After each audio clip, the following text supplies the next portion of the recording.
With me today, I have a hot water heater from GEESEN. Now this is an inline hot water heater it's electric, so it could be used for RV or inline before a bathroom or a faucet or something like that. Then the vendor isn't sponsoring or paying for this video, but they're kind enough to send us this to test out. So let's go ahead and take a look at what's inside. So this is kind of how the unit comes shipped. Now this did all kind of fall over when I turned this on its side, but you basically have two faucet controls. One's an inline. You usually use these with inline faucets. This one has a nozzle for like a little hose. This is just an inline adapter. So you have a T adapter right there. So this can go to like another unit if needed or something like that. There's some plumbing tape. There's some screws for mounting. There's a mounting bracket right here. So that's cool. So you can see the unit comes in plastic when it's shipped. Then the things that it came with, I'll kind of go over that. So you have the manual, two hoses, I believe that's inlet and out. You have a small, like I was showing earlier, this is the hose for doing like an inline to like a faucet or something like that if you need that. This is kind of like the hose you'd use for a refrigerator.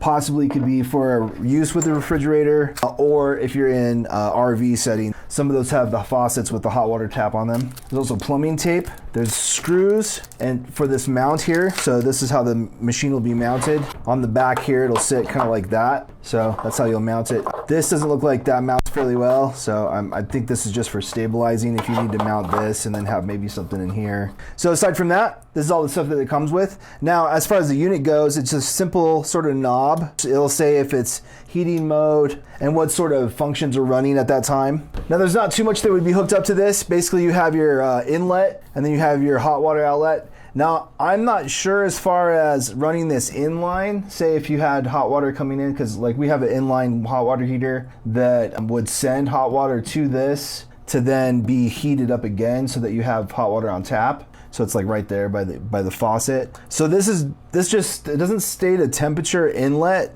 So I'm not exactly sure how that would roll as far as if you had hot water going to this. I'm assuming it would be able to handle it. What it does state is that it has a pressure rating, so making sure you don't exceed the 150 psi. So that's something I'd be concerned about. Yeah, max pressure 150 psi. The wattage is 1400 watts. So keep that in mind. This is kind of like a hair dryer or a microwave or an air fryer, you know, something that has quite a bit of wattage on it. That's what this is gonna pull. So keep that in mind as well. Has contacts for any of the support down here. But yeah, I don't see anything about it as far as the temperature inlet. Let me go ahead and look in here. I think that's the only other thing I'd really care about, something like that. So they give you a few options. They don't necessarily have all the stuff involved. You might have to get another hose. Say if you're already coming from something like this, because this is what's gonna go on there. And if you have this end, you're gonna have to get another connector for this. And this doesn't fit that. This is just for these sides for splitting for this type of thing here. So you probably have to get a few hoses depending on what your needs are. But aside from that, as far as the installation, as far as how the hoses go,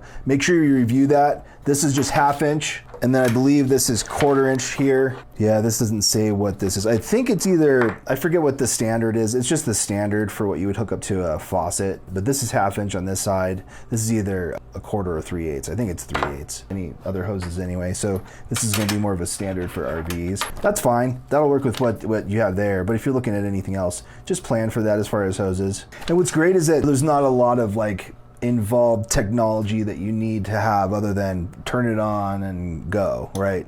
And it'll have certain alerts and things like that. But basically this is really simple to run. You just turn it on and whenever the water starts going through it, it'll activate and start heating. So it'll take a little bit as far as water coming through. That's something that you'll always experience off of anything that's inline. Some, like our inline hot water heater has another tank in there, but then you're always constantly still heating that thing and it's just kind of a pain in the butt. Like you can also set that on a timer as well. So you can say like, I'm gonna get up around this time, make sure that tank is full and we'll use that hot water. Other than that, just run without the tank. You know, so this doesn't have all that kind of complex sort of programming and whatnot. So this is really simple. Let's go ahead and test this out. We'll see how this works and see some of the features that it has. So you can see here I have the unit on the floor. Normally if you were going to install it, you'd probably just want to mount it so you can mount it on the wall there. I would recommend how this has board on the back to also put some sort of board on the back or something like that. But where this final unit's resting place will be is going to be out in the shed that we're building. So this will be kind of like hot water for the shed out there.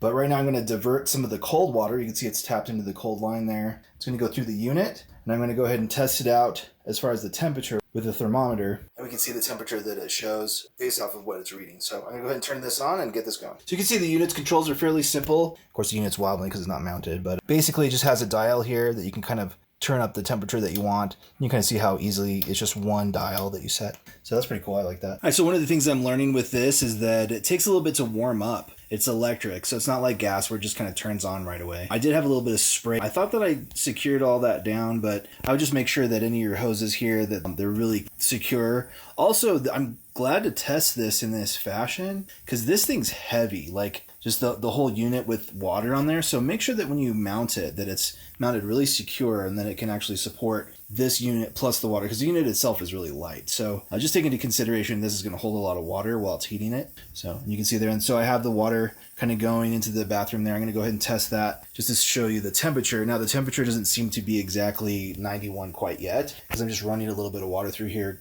waiting to get it to warm up. It went down a little bit, but basically just waiting for this thing to warm up. Now this thing it's not going to handle a high flow. So even though I have this hooked up to my unit here, you want to make sure there's not a lot of pressure going through this unit, like there would be for this type of unit here. You can see this is a whole house water heater, and this is going to have a lot more heat, a lot more pressure, that kind of thing. This is just going to be smaller application. So let's go ahead and take a look at the temperature and see what's coming out of the end. So you can see I just have a regular thermometer here, just for like food and stuff like that. I'm just going to hold it in front of the water just to see what the temperature is. Now this is a little bit above room temperature, so I'm waiting to see if this will get higher around that 85 degree mark, kind of where the unit said that it was kind of reading out. It was dropping because I did raise the water pressure just to see how that would affect it. You're getting about 92, 95. So this is pretty much what was coming out, 95, 97. That's pretty good. You can kind of see it there, 96. So 95. It's kind of going down a little bit because the temperature was going down overall, but it got up around that 90 range. So that's kind of cool that it kind of reads pretty much what's going to come out of there. A little bit higher is what's coming out overall, but what we were looking at in there was the temperature dropping, but you can see how it's going back down. But yeah, basically this is going to be good for hot water in your RV, any sort of low pressure situations. And you can see back on the unit, we're looking at 86 degrees. It'll probably go back up. I let it go up to like 92 or something like that, and it started kind of dropping when I was shooting. So just mind that this unit will take a little bit to warm up.